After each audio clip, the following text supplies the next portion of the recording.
class. How are you doing? Hope that you're all fine and safe. Today, we will continue our lessons in Unit 13, pages 36 through 40. And our topic for today is immigrations. Do you know what immigration stands for? Do you know how immigration got started? Well, we're going to find this out in our lessons today. Can you please take out your book and turn to page 36? I have mine marked. On page 36 is the start of Unit 13, as it is entitled Immigrations, Populations, and Pairs. This paragraph, this story is about immigration times in Australia right after World War II, which we have learned about last week.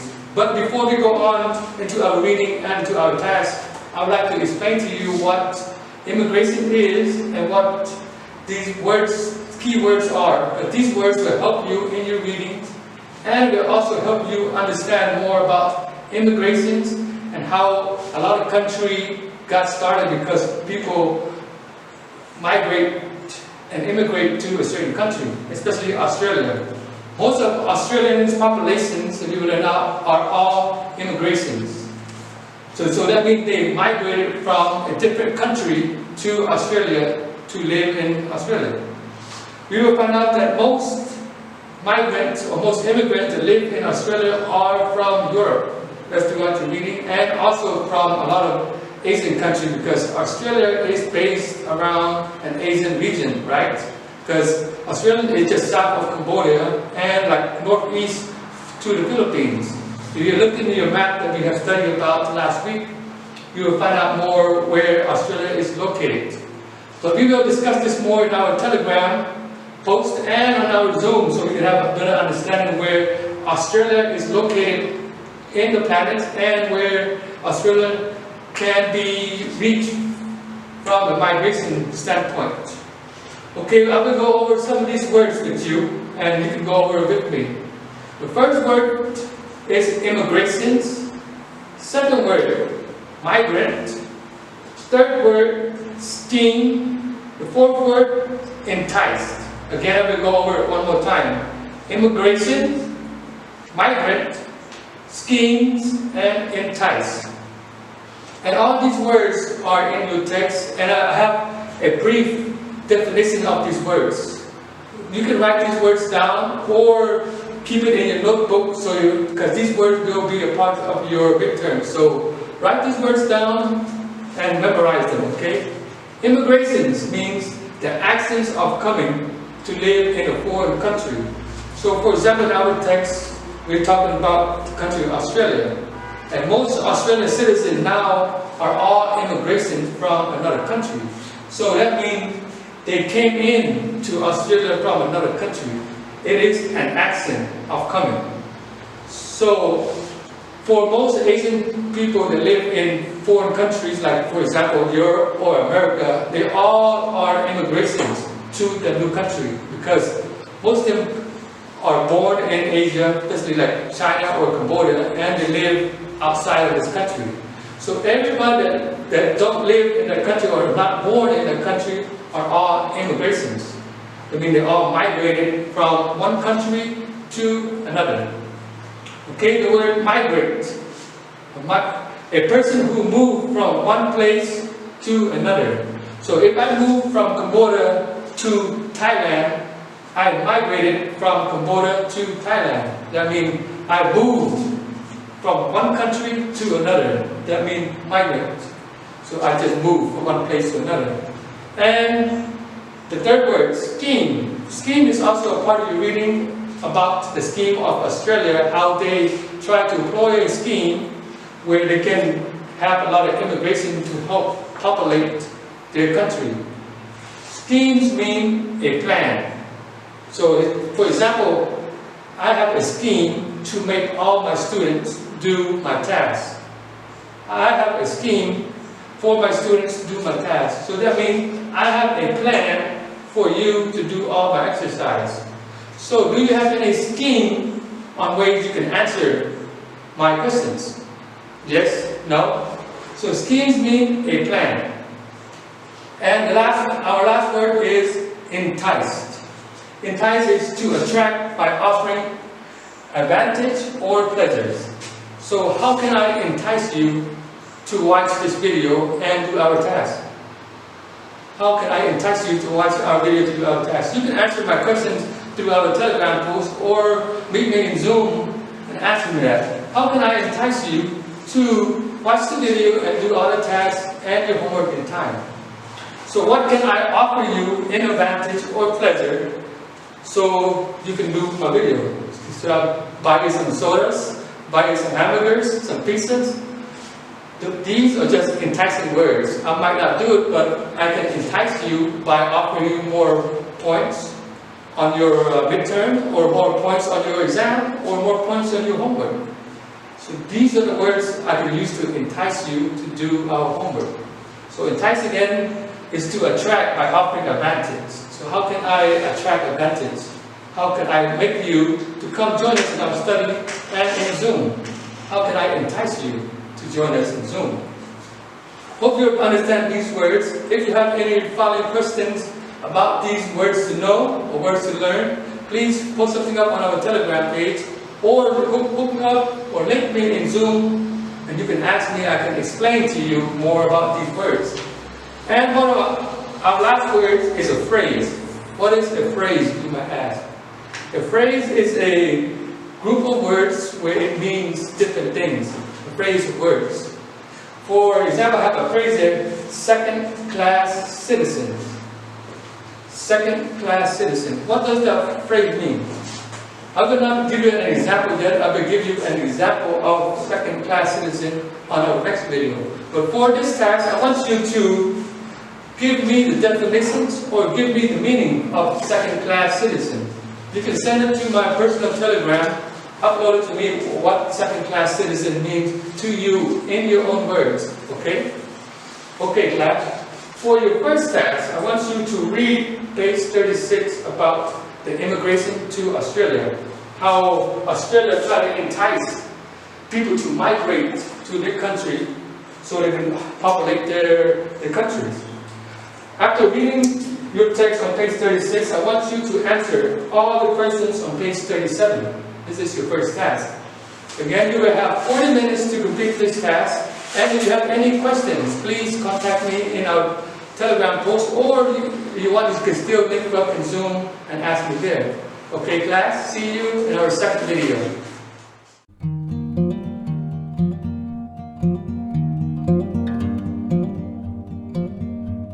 Hello class, welcome back to our second video for today's lessons.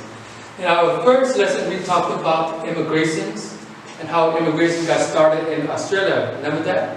And please take out your book again to page 36. We're going to start our first one. Page 36 talks about the immigration to Australia. And thank you for submitting in your task about on our first task. I see that you understand how immigration got started in Australia. Was after World War II, when Japan bombed Australia. After they bombed Australia, we noticed that the population in Australia was very low. So they had a scheme, meaning a plan to how to get people to come to Australia.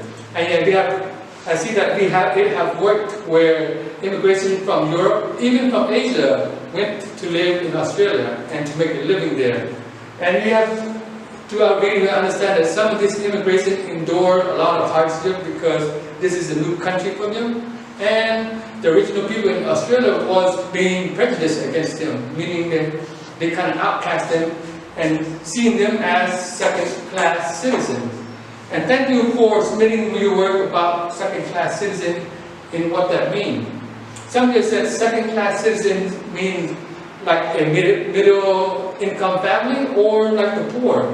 And you are correct, because second-class citizens are considered like people below the average means of the country. Just say, for example, if you are rich in a country, you are considered first-class citizen or a high status. If you are a second-class citizen, you are below the average of the normal citizen. So that when you work for low money or you work very hard to get where you're at, that is a second-class citizen. And thank you for your example in submitting me the phrases and what it means. Okay, for our second task today, our second task is on page 39. And page 39 talks about immigrations to the United States. So on this reading on page 39, it talks about how immigration got started in the United States back in the 1800s. So that was about almost 200 years ago, right? So about 200 years ago, the stories tell about how people from Europe, from Australia, and even all over the world went to the United States to help to start something new in the United States. They tried to start, and because the United States promoted an economic opportunity where if you come to their country, you have a lot of opportunity to get rich. And when you come there, they have medical inspections. And for some people, like for Asian countries to your meeting, you will have to be sponsored by somebody in order to go into America. Okay, our first word is economic opportunity. What is economic opportunity and how does economic opportunity works? Can you explain something to me about economic opportunity on our Telegram post? And the word medical inspections. As the future are reading both for entering the United States and entering Australia during the 1800s, you go through a medical inspections. And our last word is sponsors. Okay, sponsors, I'm going to start from here. Sponsor is where you have somebody officially take responsibility of you so you can come to a country.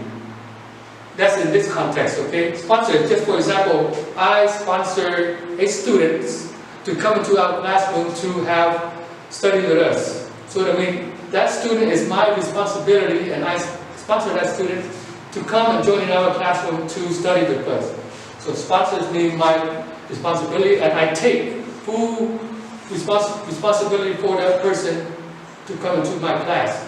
So I sponsor her for our class, so I approve of her to come into our class.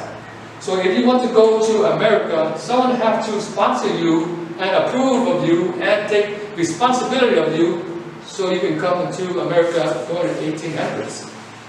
That is what sponsors mean.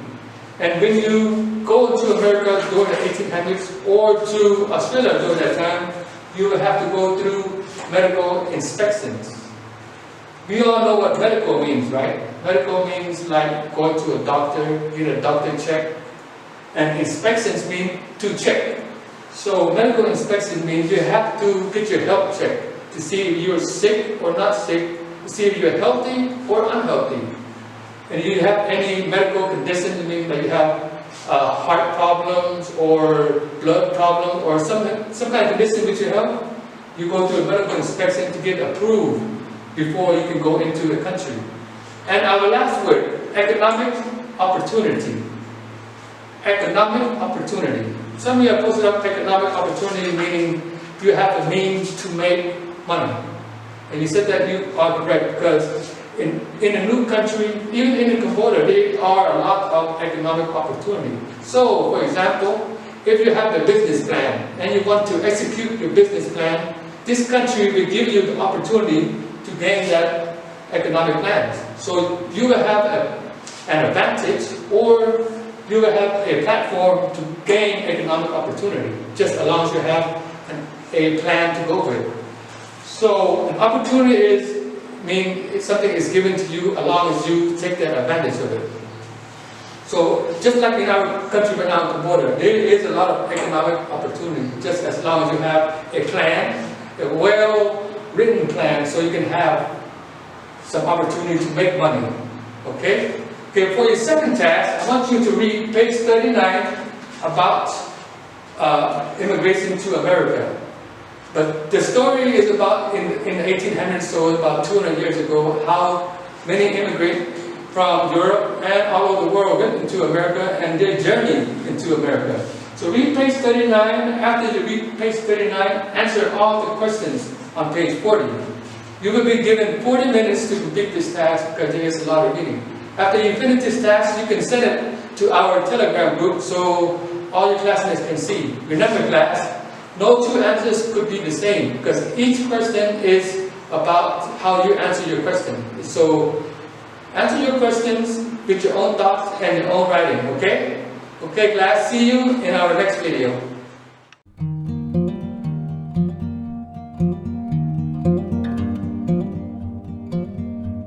Hello class, welcome back to our third and final video for today's lesson. So how did you enjoy learning about immigration and migrating to a different country, especially to Australia and America during the 1800s? Hope you have learned a lot about that, and if you have any more questions about immigrations or migrating to another country, please ask me and I will gladly help you and guide you through your questions. Okay, on to our homework for this task. Your homework is on page 38, but I would like to explain to you about our homework right now. On your homework, they want you to invent a country where you want to go. Meaning, on your task, invent means they just want you to pick a country where you want to go. For example, if you want to go to Australia, you write down the country name that you want to go, the reason why you want to go, and what language do they speak in Australia, and what kind of food do they have, and how do you find economic opportunity in America. Remember that economic opportunity during our second video? How can you find economic opportunity in America during this time? So on your first questions in your homework, they want you to invent or pick a country where you want to go during your migration status. Okay, on the second question. Now the second question is that imagine one of you is an Australian migrant to intervene countries who have now lived for 10 years. The other person is a television interviewers who ask questions to find out how the person felt on arrival. He or she coped, and I want you to write 5 questions the interview will ask and consider how the migrant will answer. So for question number 2, imagine yourself as the interviewer interviewing a new immigration coming from a different country. What questions would you ask that person coming into your country? For example, we are living in Cambodia right now. Imagine you have some friends or some people coming from another country into Cambodia, and you are the one that's interviewing that person. And you are the one that's asking that person questions. What kind of person and what kind of questions you should ask them for them to enter this country? You can write this. Let's say you write down 5 questions that you can ask the immigrants on why they come into our country. Okay, this is your homework, and you will have 1 whole week to complete and think about your homework on what you should ask them or what country you should go. Okay, class, please submit me your homework before next week, because very soon, probably in a few weeks, we will have our midterm, and all your homework scores and your quizzes and your assignments will be added together for the total scores of your midterms. Okay, so it is very important to do your homework and all your tasks. Okay class, this is the end of our lessons. See you next week.